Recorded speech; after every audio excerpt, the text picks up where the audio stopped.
is live. Hey, Brian Savage here, with my good friend Marianne Davis. I work in the mortgage industry last 24 years, and my good friend Marianne is in the real estate industry.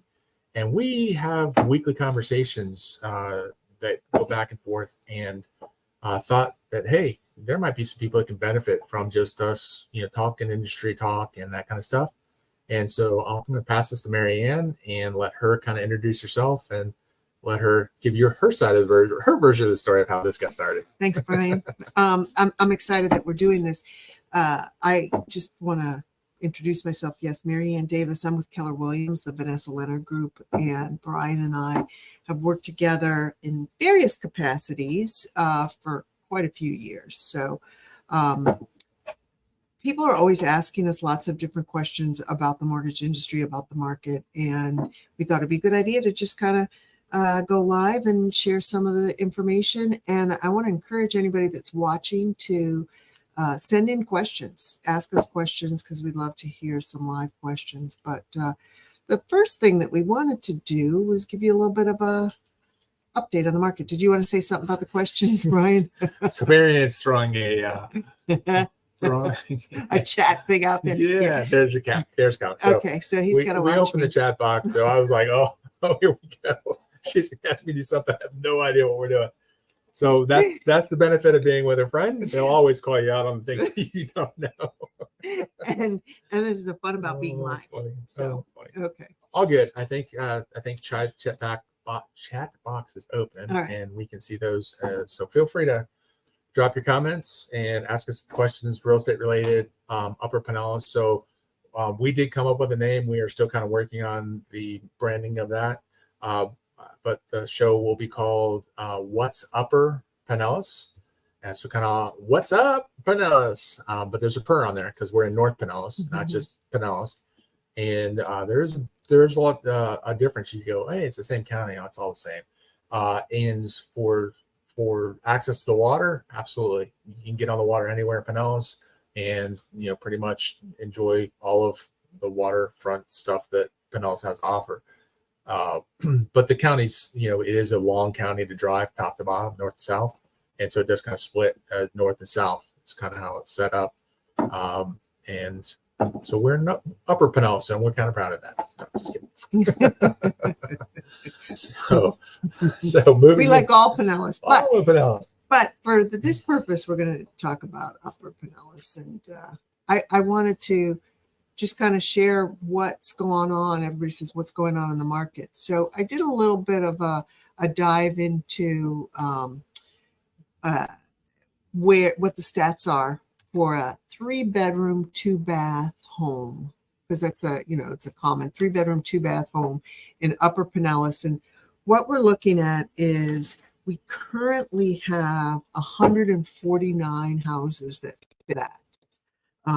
And the average is 1,650 square feet. The average price is $538,000. So for a 3-bedroom, 2-bath house, you're looking at spending about $538,000. So what's up with the market? I can tell you that it has slowed down a little bit. It's currently 63 days on market. That's the average days on market for these properties. So those that are pending have gone pending in 56 days is the average days on market for those that are pending. The statistics are still very similar in terms of what the prices are, because they haven't closed yet. So we don't really know what the closed price is until they do close. The that number of pending sales is 56 in the last month. Now here's the other thing, the sold sales. The average sales price is $549 for a 3-bedroom, 2-bath house. It was 48 days on market is the average time on market, but there've only been 55 that have closed in the last 30 days. So, that just gives you a little bit of an idea that it is moving a little slower. We always ask our mortgage lenders, how has things slowed down a little bit? Do you find, we look at pre-approvals, right? How many pre-approvals you do? Right. So great question. And there are there are people that if you go out online and look at conversations in this industry where people are struggling to, come in. I saw a professional in Alabama the other day saying that in their market, there's some really unscrupulous things going on because of the lack of businesses there. Personally, I'm hustling. I'm not waiting for things to come to me. I'm out, doing the things that are necessary to attract and gain business. So my business is fantastic right now, and burning the candle at both ends, and have brought on 2 people to help with the amount of summer volume that and increase that I am seeing. So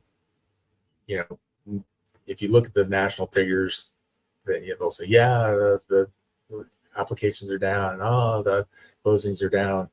But in Pinellas County, where there's very low inventory, you have great schools, you have fantastic water access, you have 3 professional sports teams, and just a beautiful place to live year round.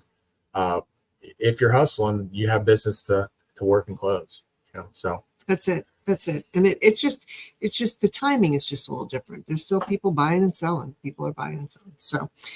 So to that end, I wanted to feature one of our properties that we have listed. It is in beautiful Clearwater.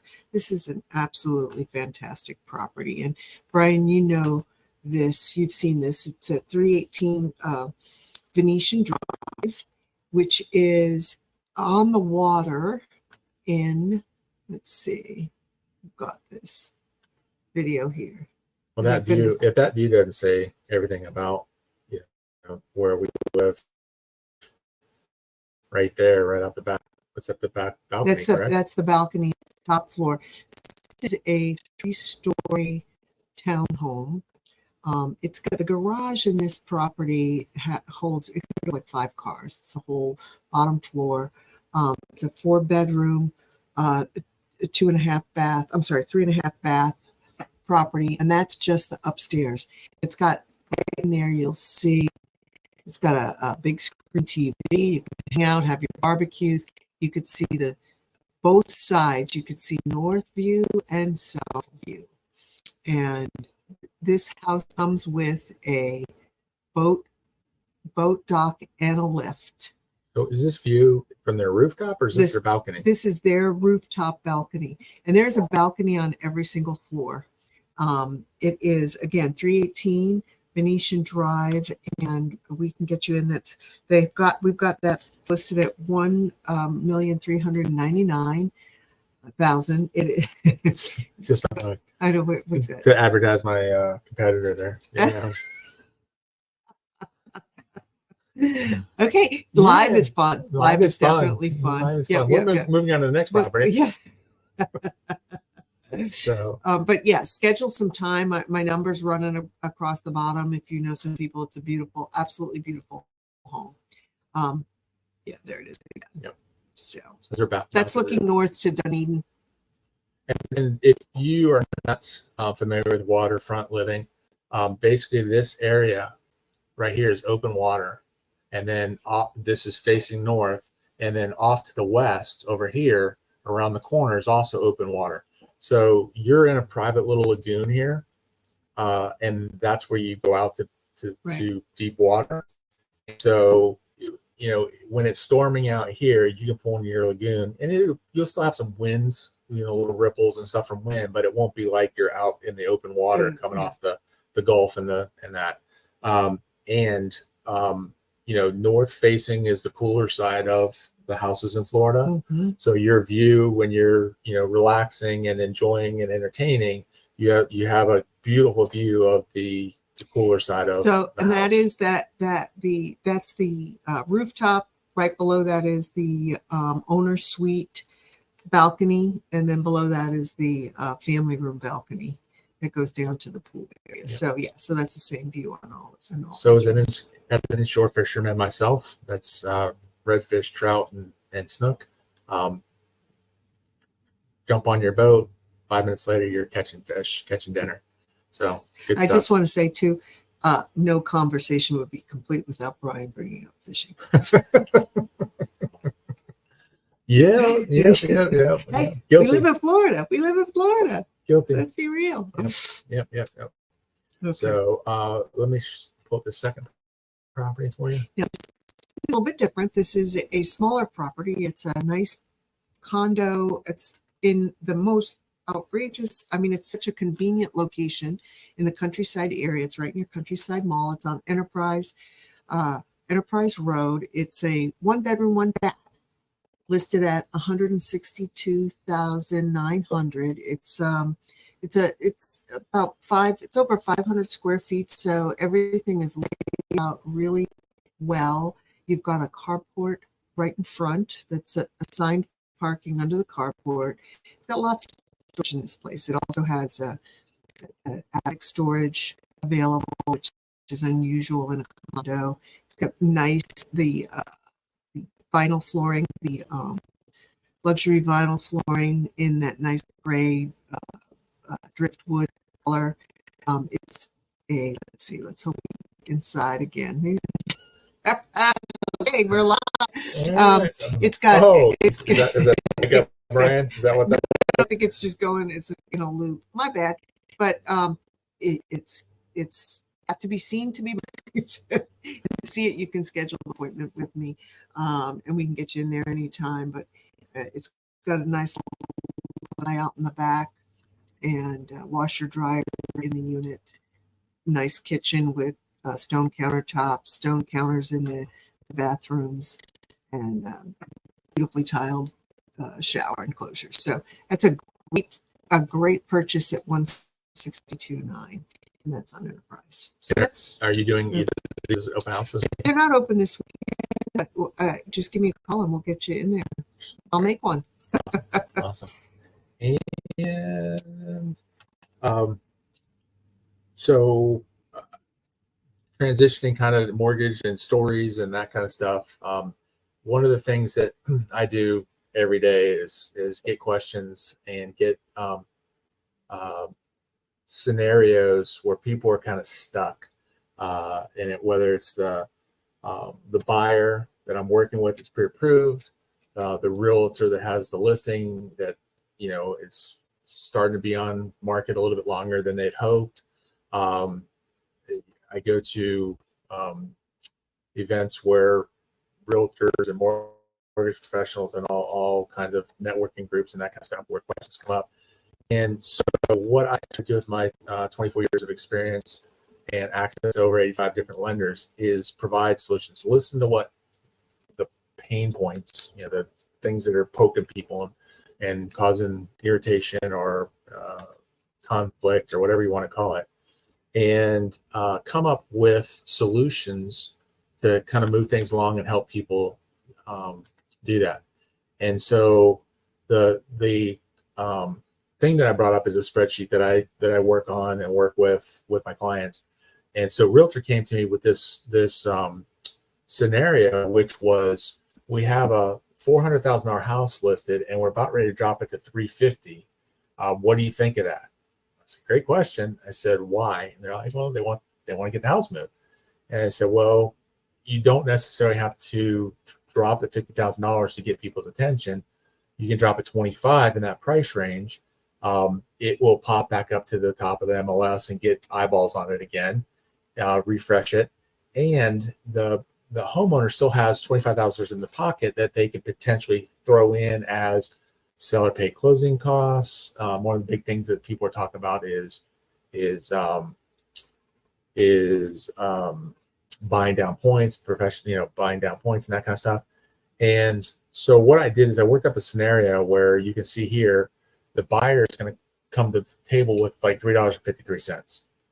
And one of the ways that they're doing that is they're getting seller paid contributions in that scenario within limits and for less money than if they had dropped the price a full $25,000 more. If they dropped it the full $50,000, they'd be out of pocket $50,000. Or if their buyer needs seller paid concessions, they could pay up to $18,000. They can't give the money the person can't be paid money to buy the house, FHA, VA guidelines, that kind of stuff. But they could literally come to closing with less than $5 out of their pocket, for the right borrower, for the right situation, for what's going on in this marketplace. We created a win-win situation for both the seller, the potential buyer, and even a second win for the seller, in that they're potentially going to keep $25,000 to $7,000 more in their pocket, depending on who steps in and makes an offer.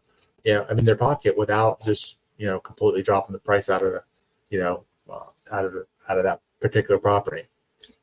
Well, that's something we try and work with our buyers and our sellers both to come up with creative solutions like this. We'll call Brian and say, hey, how can we get this done that it's a win-win for everybody? So definitely, it's not just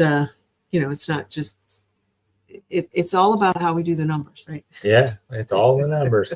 And it's the numbers, it for most people, dealing with numbers in the mortgage solution, they go, all right, I'd rather go to the dentist. I'd rather, you'd rather go buy a used car, But the reality of it is, when you know your numbers and your numbers are locked in, you kind of, the fear factor kind of goes away. I love this house, but can we afford it? Or I love this house, do we have enough money? I love this house, blah, blah, blah, all of that stuff disappears, and you can literally look at the house for what the house is and say, is this house going to meet our needs? Is this house going to, where the realtor, because I'm not on site, I'm not there going, hey, you can afford this. Hey, for $5,000 more, it'll raise your payment $30 a month. I'm not there doing that. Right. Right. That's why we work together. Because I am. Yeah. Well, and that's what it is that it's really important when shopping, when you're going to partner with a professional, to make sure that they've got the team behind them to get everything done that you need to get done. So there's a little plug.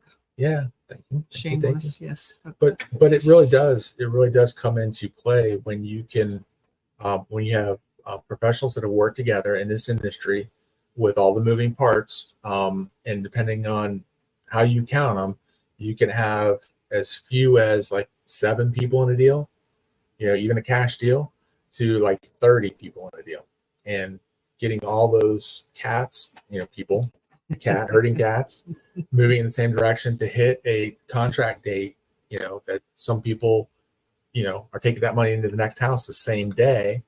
It does pay to have people that are experienced, knowledgeable, and have a cohesive team that works together to make sure that your needs are best served.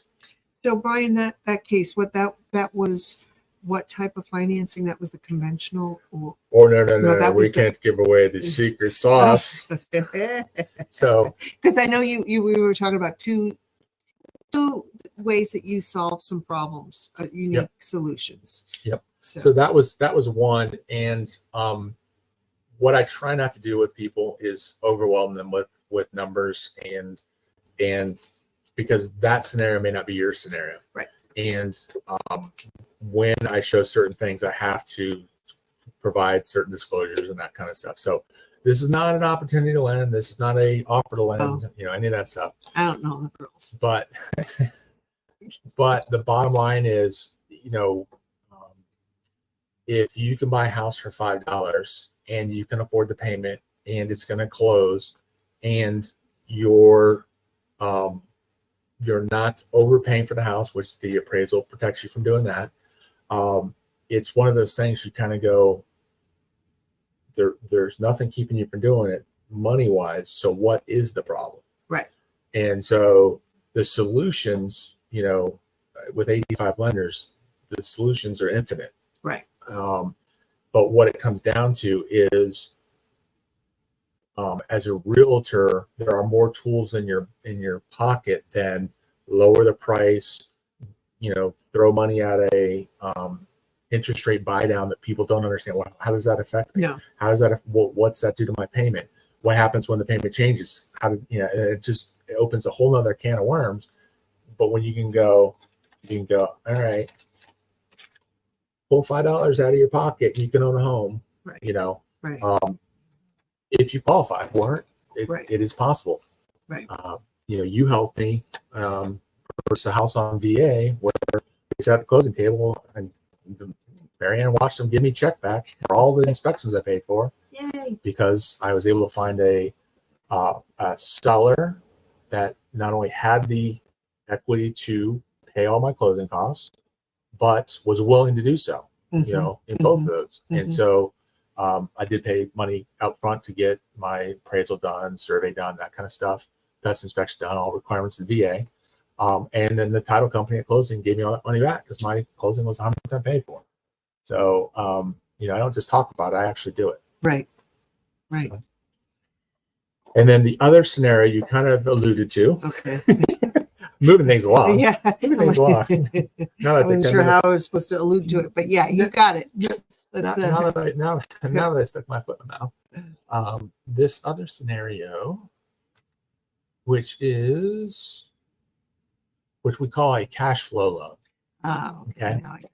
Cash flow loan. So I had a client, I'm a sample. Mr. Ima Sample. I think I know Ima. I'm a sample. Had a house that he owned free and clear, and it was rented out. And this particular investor, when he rehabs a house, he doesn't put lipstick on a pig and go, try to get more than the house is worth and constantly turning through renters because the roof's leaking and the kitchen, the toilet's broken, all that stuff. He literally redoes the houses in the event that should all the world collapse and he had to live in that house, that he'd be happy living there. And so he really does a nice job when he does rehabs. And when people sign leases, he gets top dollar for them. And so when we send out the appraiser, we provide, an AVM, which shows the high, median, low value. And it also shows the high, median, and low rents. And his contract, his lease, is a few $100s over that. And so when the appraiser came back with the market rents, it basically told us how much money he could pull out of the house. Because what they will do is if your expenses on their house are $1,000 and you're getting $1,000 a month rent, they will close that loan. If the expenses are higher than your rent, then they will lower the loan amount until those two are equal or there's a positive cash flow. And so basically what he's able to do on this $416,000 house was pull out about 63%, almost 64% of the equity, which turns out after closing and everything to be about $250,000. And he in turn took that money, put 20% down another house, did the same exact loan, which is calculated the cash flow, and was able to buy a house with about 20% down, and had enough money left over to buy another rental property, all cash. So he basically turned one house into three houses. Well, and that's with this one loan. Our investor group, when we meet, Brian and I have an investor group that meets twice a month, and that's it. I mean, that's what we're looking at. We're looking at how can we increase our portfolio and cover the expenses, and because it's such a great investment to build, what do they call it, generational wealth. Yeah. That's what we're looking at. So yeah, this is a great example. Thank you. Very good example. And so if you happen to come to our investor meeting, you might one day meet Ima. But maybe not, because Emma may be there. Emma Sample, his wife, Emma. But yeah, we do not only know how to do it, but we do it ourselves in the way that we buy and sell, invest in property and that kind of stuff. And through this podcast, we hope to include you, not exclude you. We're not trying to exclude you. We're trying to include you in some of the conversations that we have, some of the opportunities that we see, and help you grow your knowledge base, your confidence, and your ability to reach out to people that's you kind of come to know, like, and trust, and help you with those, those opportunities, whether it's investment or for your own personal residence. Yeah. So yeah, absolutely. Handle it all. But I did want to bring up another little thing that I heard about this week.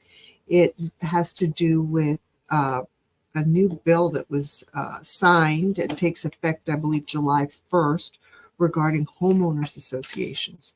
Okay, so homeowners associations, they're that, the group everybody loves to hate, I think, right? You either love them or hate them. I have some clients will not, they don't want to be in an association because they don't want any restrictions. And then I have some that would like it because it's, it's a, you can tell what's going to happen, that everybody's going to take care of their property. But a big challenge is people have, some homeowners associations will not allow you to park your work vehicle in the driveway. They have those magnetic, plain white magnetic things so you can put it over the name. I have a client that works for a power company and he has to put the magnetic stickers over. But one of the things that was in this new bill that was just signed into effect, it prevents an HOA. I have it here for me. It prevents an HOA. They may not prohibit a homeowner or others from parking their personal vehicle, including a pickup truck, in the property owner's driveway or in other area where they have a right to park. They can park a work vehicle, which is not a commercial motor vehicle, in the property owner's driveway, and also first responders' vehicles on public roads and right of way cannot be prevented from parking, because they do prevent that. There's a whole bunch of other things that was just really pretty interesting, because I think that HOAs sometimes are, they're that mystery entity and you don't know where they get their power from and how it happens. But it's good to see that we're addressing some of those problems. And so that goes into this is already passed, or it's proposed? It is passed and it goes into effect July 1st. July 1st. Well, that's great news. And that should alleviate a lot of anxiety and rub in living in an HOA. If you are a self-employed business owner, I did a video the other day. Fastest way to go out of business is don't tell people what you do. And right. if you can't do that, not everybody has the voice or the platform or the time to go around and go, I do this, I do this, I do this. And then you can put it on your car and, Unfortunately, my driving prevents me from being allowed to put my stickers on my car. Found that out the hard way. Anyway. Alrighty. Yeah. Note to self, don't ride on there. Yeah. Some people have been brave and done it. Oh, that's funny. Awesome. Funny. So, anything else that we want to cover in our first episode of What's Upper Pinellas? What's Upper Pinellas? Just email us, text us, let us know questions and what's going on. Because, if you have an event that's going on, you want people to know about, let us know, and we'll try and get the information out there also. And that's what I'm thinking. Yeah, we're talking real estate.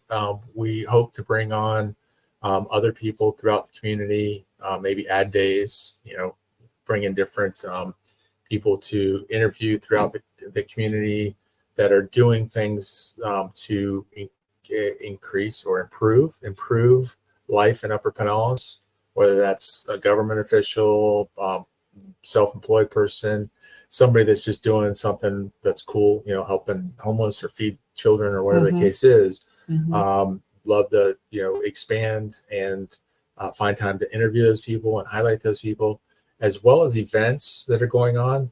I have a friend that, kind of knows everything that's going on in Upper Pinellas, and have him on a couple times, maybe once a week. And I do think, isn't this this is first Friday for Tarpon Springs, so first Friday festival downtown Tarpon Springs Friday night. Yep. Hopefully there'll be a little breeze. Yep. So I've got an action-packed weekend. So not sure who's doing what, but if there's things in the community that you want people to attend, you want concerts, events, whatever the case is, supporting different functions and nonprofits or whatever, feel free to drop those in here, and so we can share them. And especially if they're like a week out, we can next Thursday when we get together, we could promote that and be promoting things at least a week out and talk about those and bring them up. Yep. As well. And congratulations, we didn't blow anything up today. Yay! Stupid computer. Yeah. So thank you for attending, and thank you for being a part. And like I said, feel free to reach out to us, text, call, or email, and we will address those questions. And we will see you next Thursday. What's up, Pinellas?